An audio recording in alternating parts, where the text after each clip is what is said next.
Hello friends, আমি আজকে একটা খুবই সাধারণ একদম রেসিপি নিয়ে চলে এলাম। কারণ এটা এই রান্নাটা করার জন্য মানে দই কাতলা অনেক রকমের হয়, অনেক রকমভাবে করা যায়, আমিও করি অনেক রকমভাবে। কিন্তু এটা খুব সহজভাবে আমি একটা পদ্ধতি জাস্ট আর কি দেখাচ্ছি। তা দেখো, প্রথমে কড়াইয়ে আমি তেল দিয়ে দিয়েছি আর কাতলা মাছগুলোকে আমি ভেজে রেখেছি।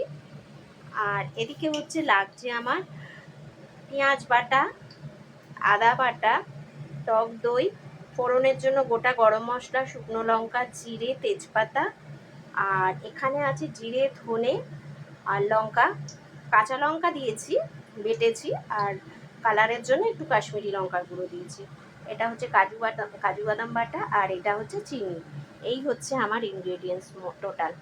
এইগুলো দিয়ে আমি দই কাতলা সহজভাবে করছি। মাছটা ভেজে রাখা আছে, সেই জন্য আমি প্রথমে এই ফোড়নটা দিয়ে দেবো। গোটা গরম মশলা, জিরে, শুকনো লঙ্কা, তেজপাতা।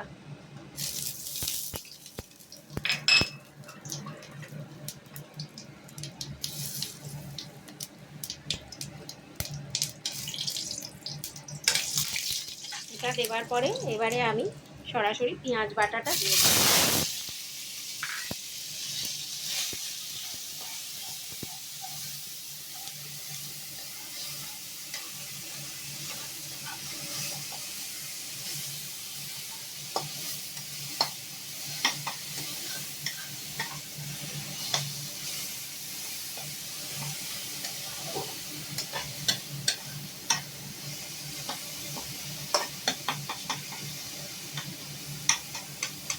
আমি খুব গাদা গুচ্ছের তেল দিয়ে রান্না করা পছন্দ করি না, আমি অল্প অল্প তেল দিয়ে রান্না করি,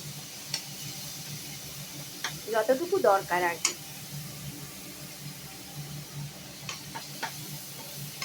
এবারে এই পেঁয়াজ ভাজার মধ্যে চিনিটা দিয়ে দিলাম।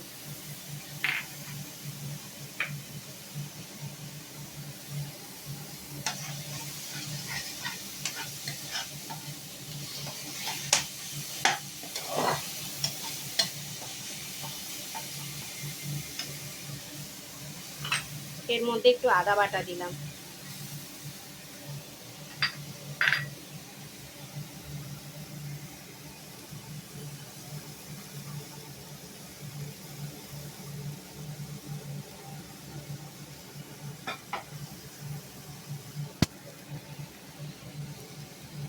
আদা বাটা তো একটুখানি জল দিলাম, মশলাটা তা না হলে পুড়ে যাবে।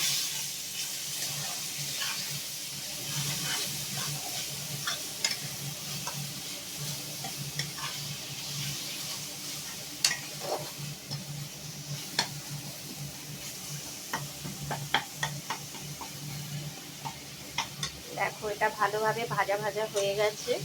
এবারে আমি জিরে, ধনে আর লঙ্কা বাটাটা দিয়ে দেবো।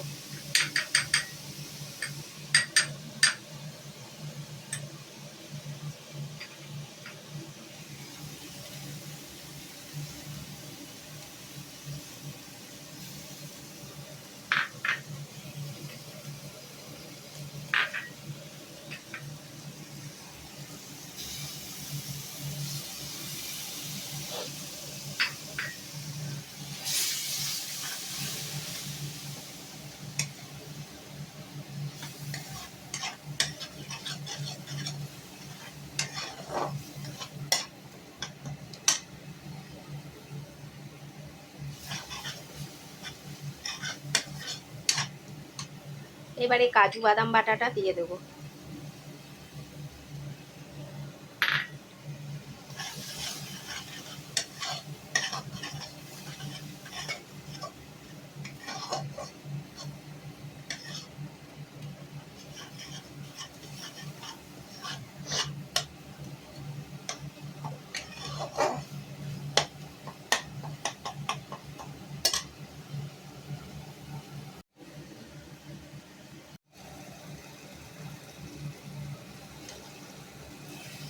ফেটিয়ে রাখা টক দইটা দিলাম, দিয়ে এবারে এটা একটু ভালো করে নাড়াচাড়া করে এর মধ্যে জল দেব, দিয়ে তারপরে মাছ ভাজাগুলো দিয়ে দেবো।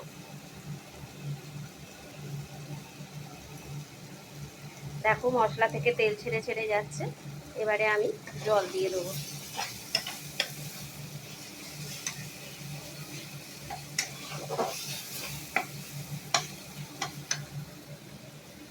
কষানো হয়ে গেছে, এবারে জল দিয়ে দিচ্ছি।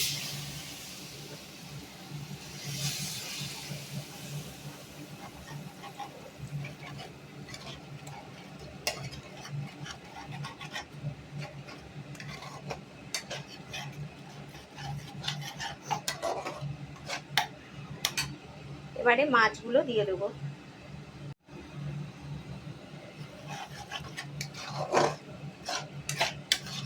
জলটা শুকিয়ে গেছে, আর একটু জল দেবো, দিয়ে মাছটা এবারে দিয়ে দেবো আমি।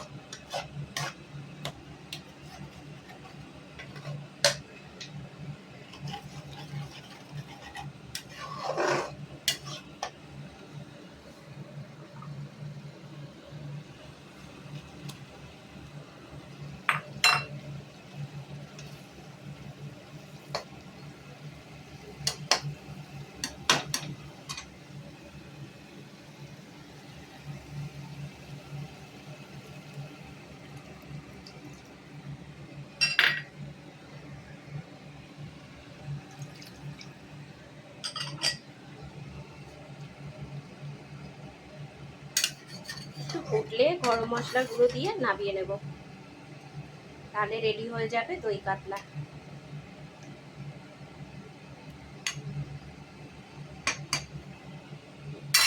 দেখো হলুদ ছাড়া কি সুন্দর কালারটা এসেছে কাশ্মীরি লঙ্কার জন্য।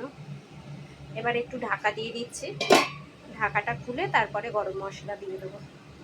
এবারে ঢাকাটা খুলে মাছটা হয়ে গেছে, এবার আমি গরম মশলা গুঁড়ো দেবো, দিয়ে নামিয়ে দেবো।